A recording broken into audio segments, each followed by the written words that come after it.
Sir అసలు ACL injuries అంటే ఏంటి సార్? ఏసీఎల్ అనేది ఒక లెగమెంట్. సో ఎప్పుడైతే ఆ లెగమెంట్ 3 స్టేజెస్లో టియర్ అవుతుందో బికాస్ ఆఫ్ రాంగ్ ల్యాండింగ్ కానీ రొటేషనల్ ఫోర్సెస్ కానీ ఏమైనా వచ్చినప్పుడు రాంగ్ మెకానిక్స్ తోటి మనం ఏమైనా మూవ్ అయినప్పుడు ఆ లెగమెంట్ అనేది డ్యామేజ్ అవుతుంది from 10% to almost full thickness tear వరకు.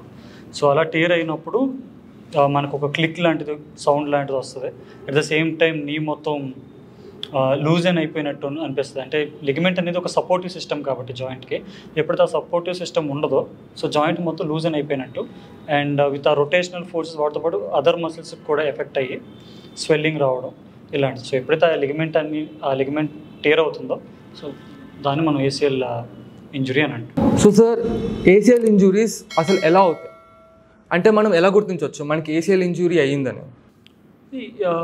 ఏసీఎల్ ఇంజురీ కనుక్కోవడానికి ఫస్ట్ మనకి బేసికలీ ఏ ఇంజురీ అయినా సరే మనం డాక్టర్ని చూస్తాం. సో చూసినప్పుడు మనకు కొన్ని స్పెషల్ టెస్ట్లు ఉంటుంది. ఆ మెకానిజం ఆఫ్ ఇంజురీ ఉంటుంది, ఇంజురీ అనేది ఎలా జరిగిందో. సో ఆ ఇంజురీని బట్టి మనం కొన్ని స్పెషల్ టెస్టులు ఉంటాయి. ఇప్పుడు ఫిజియో దగ్గరికి వస్తే మేము కొన్ని స్పెషల్ టెస్టులు చూస్తాం. దాంట్లో టెస్ట్ పాజిటివ్ వచ్చింది అని అంటే ఓకే ఫర్దర్ డయాగ్నోసిస్ కోసం డిఫరెన్షియల్ డయాగ్నోసిస్ కోసం మళ్ళీ ఎంఆర్ఐ తీయాల్సి వస్తుంది. సో ఎంఆర్ఐ తీసుకుని దాంట్లో క్లియర్గా మెన్షన్ చేసి ఉంటుంది గ్రేడ్ ఎక్కడి నుంచి ఎక్కడ అవుతాయి. లేదా మేబీ జస్ట్ స్ప్రెయిన్ అంటే స్ప్రెయిన్ అని తెలుస్తుంది, లేదా ఫుల్ థిక్నెస్ టీర్ అంటే ఫుల్ థిక్నెస్ టీర్ అని తెలుస్తుంది.